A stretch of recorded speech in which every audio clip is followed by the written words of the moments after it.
चलिए, आप सबको नमस्कार। होप सो आप सब बहुत अच्छे होंगे। आप सबका वेलकम है आपके अपने चैनल PWBPSC वाला में।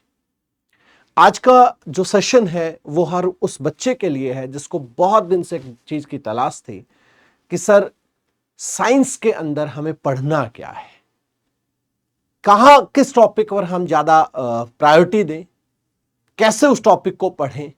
वो तमाम आज इस सेशन के अंदर वो तमाम क्वेश्चंस, तमाम बातें मैं आपके सामने लेकर आया हूं। एकदम से साइंस का एनालिसिस, एक ऐसा एनालिसिस जो 62 से लेकर 70th बीपीएससी तक का आपके सामने एकदम सटीक एनालिसिस है।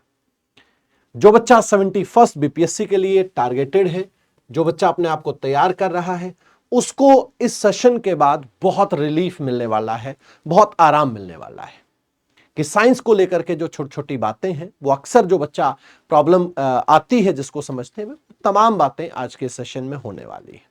तो चलिए बच्चा, एक एक करके इसकी शुरुआत करता हूं। मैं आपको बताऊंगा कि क्या पढ़ना है। बायोलॉजी के अंदर क्या पढ़ना है आपको फिजिक्स के अंदर क्या पढ़ना है और केमिस्ट्री के अंदर क्या पढ़ना है। बायोलॉजी को किस चैप्टर में आपको ज्यादा प्रायोरिटी देनी है, उसके बाद फिजिक्स में कहां प्रायोरिटी देनी है, केमिस्ट्री के अंदर कहां प्रायोरिटी देनी है। क्योंकि अक्सर बच्चे को पढ़ना तो है, उसको ये पता रहता है। और मेरा एक अक्सर मैं बच्चे को, हर एक बच्चे को या हर एक बैच के अंदर एक बात कहता हूं कि क्या पढ़ना है ये सभी को पता होता है, लेकिन क्या नहीं पढ़ना ये सिर्फ उसको पता होता है जिसको सिलेक्शन लेना होता है।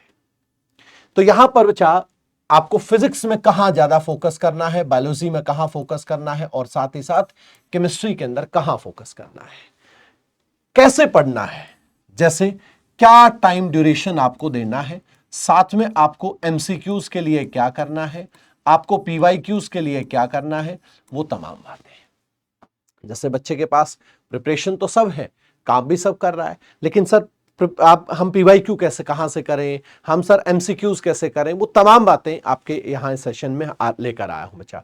किस टॉपिक की क्या गहराई होगी। अक्सर बच्चा थोड़ा सा फ्लो में आते आते बहुत डेप्थ में चला जाता है और इतना डेप्थ में चला जाता है कि फिर वो वापस नहीं आ पाता है। फिर उसको डर लगने लग जाता है कि सर साइंस से डर लगने लग गया है। तो उस गहराई में एक थिनेस्ट लेयर बिटवीन जो लाइक जेई और नीट और योर पीएससी, एक थिनेस्ट लेयर है बच्चा, उसको क्रॉस नहीं करना। बस उसको जिस बच्चे ने कंसीडर कर लिया उसका सिलेक्शन हो गया। इसके साथ साथ किन बातों पर आपको ध्यान देना है, कहां से सहायता लेनी है, क्या और क्या गलती बच्चा आपको नहीं करनी है। और गलती का तो अब मौका ही नहीं है। अब भी अगर कोई बच्चा इस उम्मीद में है कि सर मैं थोड़ा सा जाकर के फिर से तैयारी कर लूंगा, अब कोई मौका नहीं है। तो एक एक करके चलिए मैं बात करता हूं बच्चा। आपकी जो साइंस है वो प्रीलिम्स के अंदर काफी इंपॉर्टेंट है और मेंस के अंदर वहीं साइंस एंड टेक्नोलॉजी की बातें आ जाती है। तो आज का ये सेशन है, मैं सिर्फ प्रीलिम्स की बात आप लोगों के सामने करने के लिए आया हूं। प्रीलिम्स में मैं कुछ ईयर का आपको थोड़ा सा बताता हूं, फिर हम लोग आगे एक एक करके इसके बारे में बात करते हैं। बीपीएससी के में अगर मैं बीपीएससी के एग्जाम की बात करूं बच्चा, तो बीपीएससी एग्जाम में अगर कोई बच्चे को यह लगता है कि सर मैं विदाउट साइंस अपना एग्जाम क्लियर कर सकता हूं, तो विदाउट साइंस, पहली बात तो एक बात समझ लीजिएगा, आप विदाउट साइंस प्रीलिम्स ही क्लियर नहीं कर पाएंगे। क्योंकि आप प्रीलिम्स के एग्जाम के अंदर आप 150 क्वेश्चंस अपने सामने देखते हो बच्चा। उस 150 में से आपको लगभग 30 क्वेश्चन हर साल वो आपको साइंस से देखने को मिलते हैं, लगभग 30 क्वेश्चन। और उन लगभग 30 क्वेश्चन को अगर आप बहुत डेप्थ में जाएंगे, अगर अच्छे से कंसीडर करेंगे और देखेंगे, तो आपको एक बात का रियलाइज होगा कि उन 30 क्वेश्चन के बिना आप लोग प्रीलिम्स तो सोच भी नहीं सकते हैं।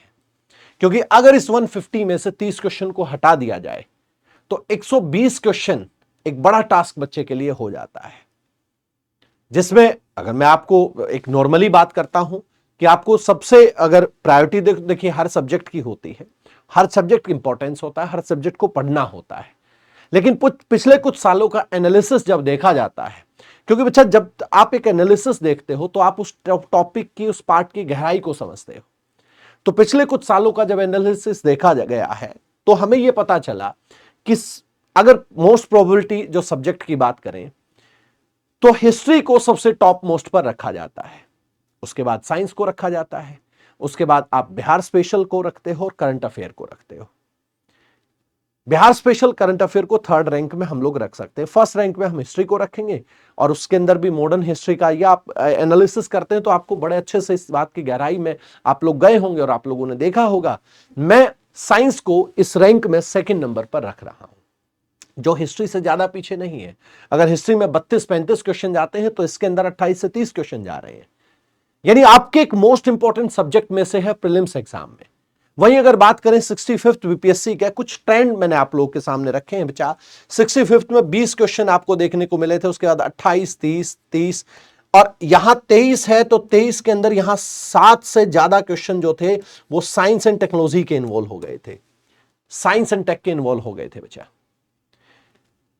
और 70 के अंदर तो आप 28 क्वेश्चन देख रहे हो, 28 थे और सेकंड उसके अंदर 26 क्वेश्चन आए थे, यानी जब री एग्जाम हुआ था। तो ओवरऑल अगर बात करें ना बच्चा, तो एक साइंस का लगभग वेटेज जो है वो 28 से 30 क्वेश्चन तक जा रहा है।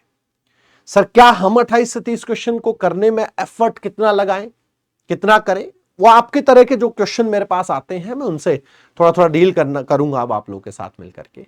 वहीं अगर मेंस एग्जाम में देखें तो जीएस पेपर सेकंड के अंदर बिल्कुल साफ साफ लिखा होता है बच्चा कि आपको साइंस एंड टेक यानी विज्ञान और प्रौद्योगिकी में पढ़ना क्या है। इसके अंदर आप जब एस्से लिखते हैं तो 100 मार्क्स का एस्से भी आता है। इसके अंदर आप जब करंट अफेयर का एक क्वेश्चन लिखते हैं जीएस पेपर 1 के अंदर, तो करंट इवेंट्स का जो पार्ट है बच्चा, उसके अंदर भी आपको साइंस एंड टेक देखने को मिलता है। जैसे एआई से रिलेटेड देखने को आ गया, या ब्लॉकचेन से रिलेटेड आ गया, या आपके किसी एग्रीकल्चर का डेवलपमेंट करना है विद रिस्पेक्ट टू साइंस या एंड टेक, वो इस तरह के क्वेश्चन आपके सामने आ गए। तो कुल मिलाकर के बात यह है बच्चा कि आपके सामने साइंस का ठीक ठाक रोल है। हमने साइंस को 3 पार्ट के अंदर डिवाइड किया था। तो 3 पार्ट में सबसे पहले हम लोग बात करें जो है बायोलॉजी की बात करें, सबसे पहले बायोलॉजी की बात करें, फिर हम लोग फिजिक्स की बात करें, फिर हम लोग केमिस्ट्री की बात करें, और बायोलॉजी फिजिक्स केमिस्ट्री के बाद थोड़ा सा इसके अंदर मैं एसएनटी यानी साइंस एंड टेक्नोलॉजी का तड़का भी लगाना चाहूंगा।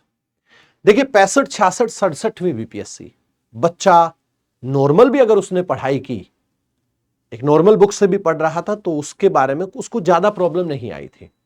वहीं अगर 70वीं बीपीएससी की बात करें तो 70वीं बीपीएससी का एग्जाम भी ऐसा ही रहा था। लेकिन 68 और 69वीं बीपीएससी के अंदर बच्चा चकरा गया था। जहां तक मेरा मानना है, जहां तक मेरा अभी तक का एनालिसिस है बच्चा, अब की बार जो एग्जाम आना है, 71st का एग्जाम आना, वो ठीक एग्जाम आना है। उसके अंदर जिस बच्चे को थोड़ा सा बेसिक नॉलेज होगा ना, बेसिक नॉलेज से आपका एग्जाम क्लियर हो जाएगा। वन लाइनर या एकदम से फैक्चुअल पर नहीं जाना है, चीजों को थोड़ा सा सोच समझ के साथ चलना है।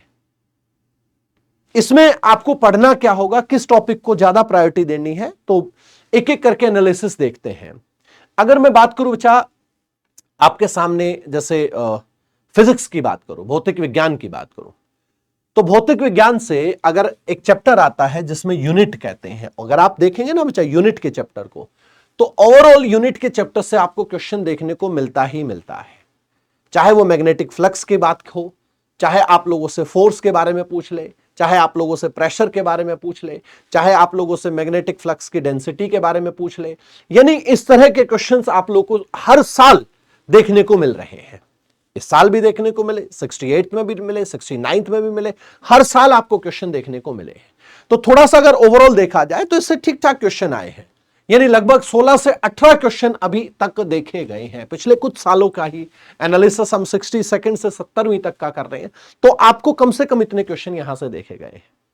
तो सबसे पहले अगर आपको कहीं फोकस करना है किसी चैप्टर पर, तो आपका यूनिट और जो उसकी फिजिकल क्वांटिटीज है, जैसे वेक्टर के बारे में पूछ लेता है, डायमेंशंस के बारे में पूछ लेता है, अदिश राशि कौन है, सदिश कौन है, इनमें से जैसे मान लीजिए वर्क डन के बारे में पूछ लिया, कार्य क्या है, एक अदिश राशि है या सदिश राशि, ये कमेंट बॉक्स में लिख करके भी बताइएगा आप। तो इस तरह के क्वेश्चन आप लोगों से पूछ लेता है बच्चा, तो यहां हमें फोकस देना बड़ा जरूरी है। इसके बाद कुछ इंस्ट्रूमेंट पूछता है, जैसे ओडोमीटर के बारे में पूछता है, जैसे बैरोमीटर के बारे में पूछता है, जैसे जो है स्पीडोमीटर के बारे में पूछता है, एमीटर के बारे में पूछता है। तो इस तरह के छोटे छोटे क्वेश्चंस हैं इंस्ट्रूमेंट्स को लेकर के और उनके काम को लेकर के। जैसे बैरोमीटर का काम किससे रिलेटेड है, ओडोमीटर का काम किससे रिलेटेड है, तो इस तरह की चीजें आपसे यहां पर पूछता है बच्चा। उसके बाद सेकंड प्रायोरिटी जो देना है एक स्टूडेंट को, वो है बच्चा लाइट हुआ, मिरर हुआ, लेंस हुआ। जैसे लाइट में 69th के अंदर 68th के अंदर पहली बार इंट्रोड्यूस किया गया इंटरफेरेंस ऑफ लाइट, प्रकाश का व्यतिकरण। पहली बार देखा गया लाइट ऑफ जो पोलराइजेशन ऑफ लाइट, प्रकाश का घूर्णन, ठीक है, प्रकाश का ध्रुवण जो देखा गया, पोलराइजेशन। मतलब बच्चा एकदम चकरा गया कि सर ये क्या आ गया, क्योंकि पहली बार तड़का लगाया किसका, 12th क्लास की ऑप्टिक्स का। बच्चा तो पढ़ रहा था 10th क्लास की चीजों को, पहली बार ये तड़का लगाया। तो कहीं ना कहीं थोड़ा थोड़ा बच्चा थोड़ा थोड़ा इन चीजों को टेस्ट जरूर करना है, देखना है।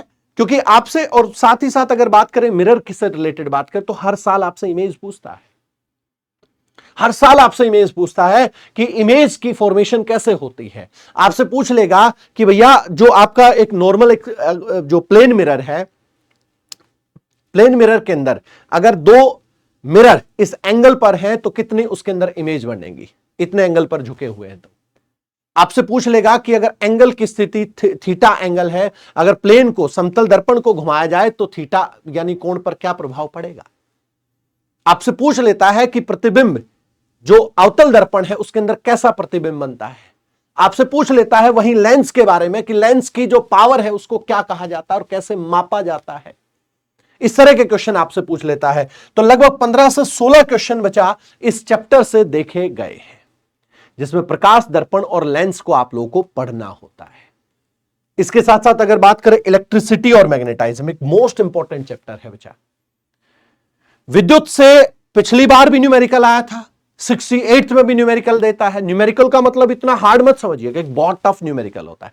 न्यूमेरिकल बड़ा सिंपल होता है। आप लोगों से जैसे पैरेलल, समानांतर जो वो होते हैं, प्रतिरोध जुड़े होते हैं, उनसे संबंधित पूछ लेगा। एक बल्ब 5 घंटे के लिए जल रहा है, वो 100 वाट का बल्ब है, बताइए कितनी यूनिट इलेक्ट्रिसिटी का खर्च हुआ।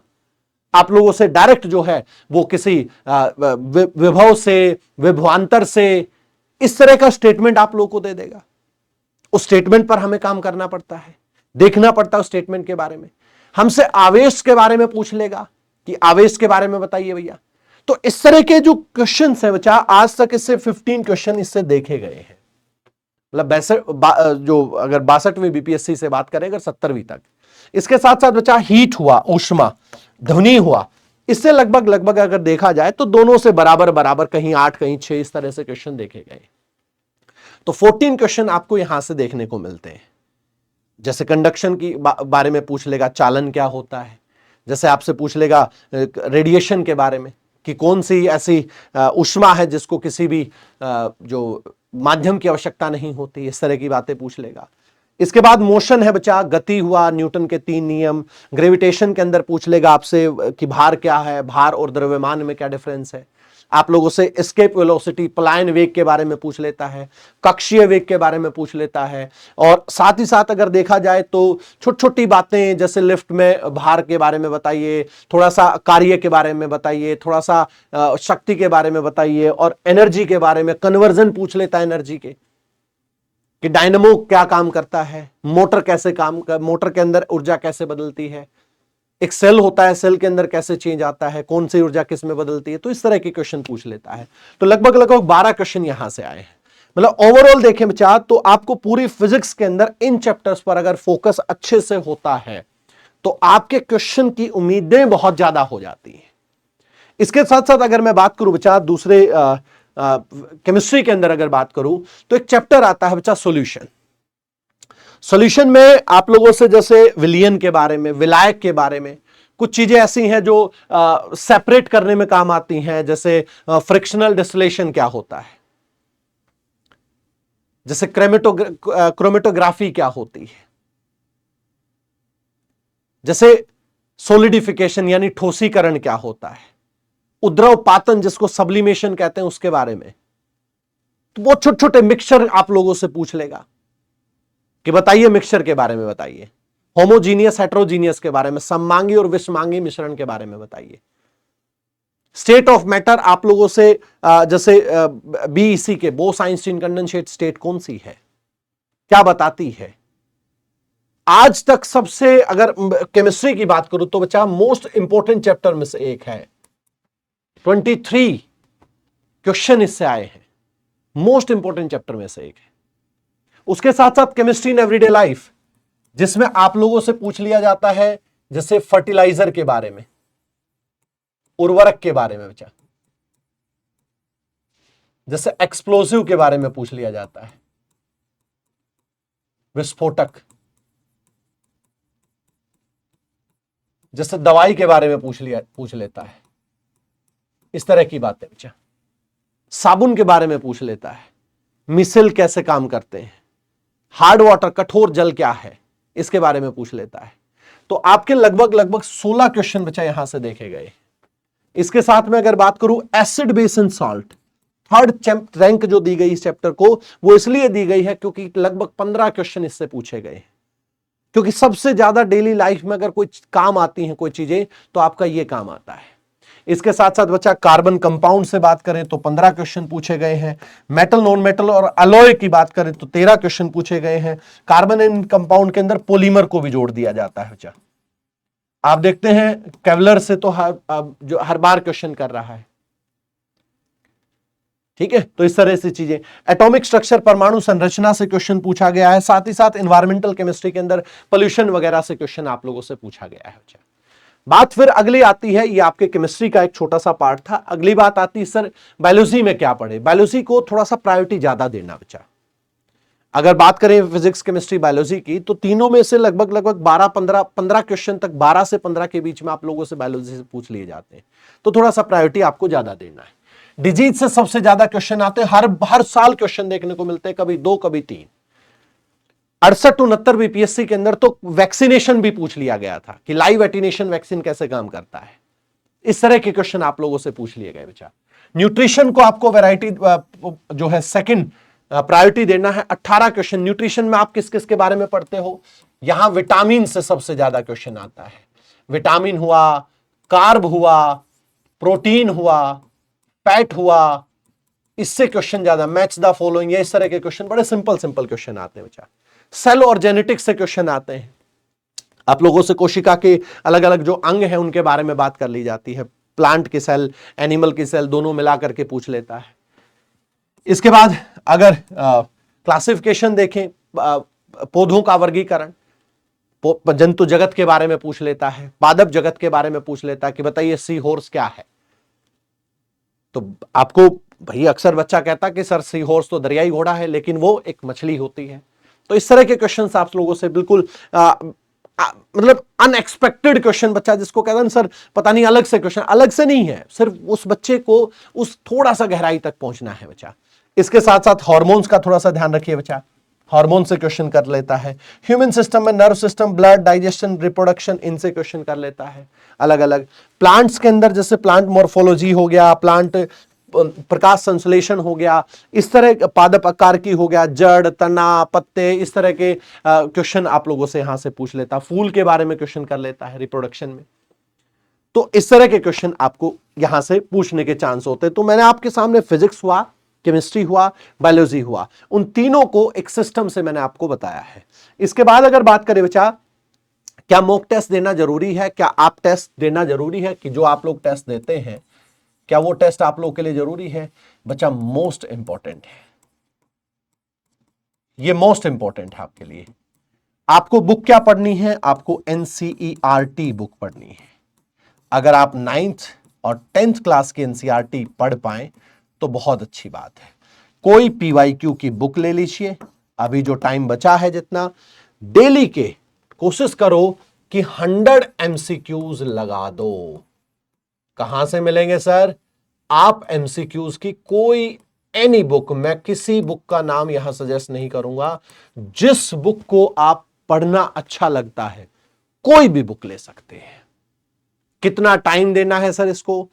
डेली टारगेट ये रखो कि मैं 1 घंटे के अंदर अंदर 100 क्वेश्चन साइंस के लगाऊं, सिर्फ 1 घंटा।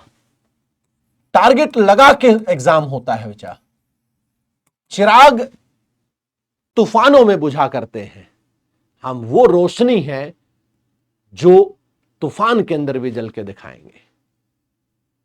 तो ये टारगेट सेट करना पड़ेगा। कहां से पढ़ना, एनसीईआरटी लो, आपको ओवरऑल मोस्टली चीजें कवर हो जाएंगी। अगर किसी को लगे कि सर हमें और एकदम से फास्ट रिवीजन करना है, तो बीपीएससी वाला चैनल पर जाएंगे तो आपको हर टीचर का एक फास्ट रिवीजन मिल जाएगा, वन शॉट के अंदर वीडियो मिल जाएंगे, आप वहां से पढ़ सकते हैं। इसके साथ साथ बच्चा पूछता है कि सर क्या नहीं करना, टाइम पास नहीं करना। समझ में आ रही बात? क्या नहीं करना, टाइम पास नहीं करना, बल्कि टाइम को पास करना है। टाइम पास नहीं करना, बल्कि टाइम को पास करना है। ये जो को वर्ड है ना, ये आपको टाइम की वैल्यू सिखाएगा। पीवाईक्यूज एनालिसिस लो, मस्त तरीके से पढ़ो, 1 घंटे का टारगेट सेट करो कि मेरे को 1 घंटे के अंदर एमसीक्यूज लगाने हैं। बच्चा ये कहे कि सर मेरे को पढ़ना है, उसके लिए कितना टाइम दूं, तो बच्चा 1 यूनिट को उठाओ। मैंने हर दिन हर सब्जेक्ट की यूनिट आपको फाइनल करके दे दी है। उन सब्जेक्ट की यूनिट्स को उठाओ, ईमानदारी से पढ़ो, पीवाईक्यूज एनालिसिस करो, उसके कम से कम 100 एमसीक्यू लगाओ, और फिर देखो आपके अंदर कितना बदलाव आ जाएगा। तो ये एक छोटा सा एनालिसिस था जिसको मैंने आपको यहां एकदम क्लियर करके समझाया है। अब डरने की, घबराने की जरूरत आपको नहीं होना चाहिए, और मस्त तरीके से पढ़ाई करना है। चलिए मिलते हैं किसी अलग सेशन के साथ, आएंगे आपके सामने एक बार फिर से। अब इस सेशन की अलविदा लेते हैं। Thank you so much. जय हिंद, जय भारत।